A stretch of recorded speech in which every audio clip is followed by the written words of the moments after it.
Ivan, I guess we know the first question would be, what evidence does Iran have that Israel would be behind this attack? Well, so far, Monita, no evidence has been shown. Instead, there have been images broadcast on Iranian state media of this audacious daylight assassination in the streets of the Iranian capital, which Iranian state media have described as some kind of motorcycle assassin rolling up to the Peugeot that was carrying Mr. Mustafa Ahmadi Roshan, placing some kind of bomb described as a magnetic bomb on the side of the vehicle and killing him and wounding at least two other passengers in the vehicle.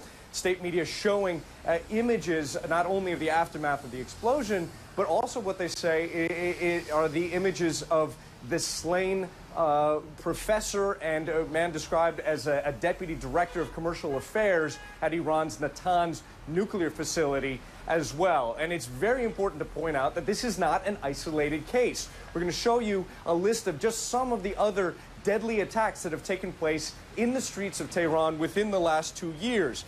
In November of 2010, there were two attacks, one of which killed a nuclear scientist, and another simultaneous attack in another part of Tehran that wounded another nuclear scientist. And nearly exactly a year ago today, on January 12th, 2010, another nuclear scientist was killed. And of course, this is already being blamed by some Iranian officials on Iran's arch-rival, Israel.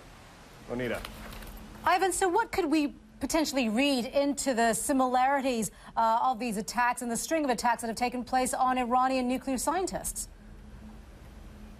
Well, some of the methods are very similar, with bombs being placed next to these vehicles in daylight traffic. Another important point is to see this in the broader perspective of what's effectively a Cold War that's been waged between Iran and the U.S. and Israel and their Western allies over recent years, a Cold War that seems to have intensified in recent months on a number of different levels, with Iran threatening to shut the vital Strait of Hormuz leading into the Persian Gulf if a U.S. aircraft carrier tries to return there. It is a war that is played out in intelligence spheres, with a U.S. stealth drone that was recently brought down over Iranian airspace in the last couple of months, and then an economic conflict as well, with the U.S. leading an effort to try to tighten the economic circle around Iran, cutting off bank transactions and trying to impose an embargo on Iranian oil, because of the dispute largely over Iran's controversial nuclear program. Western governments insisting that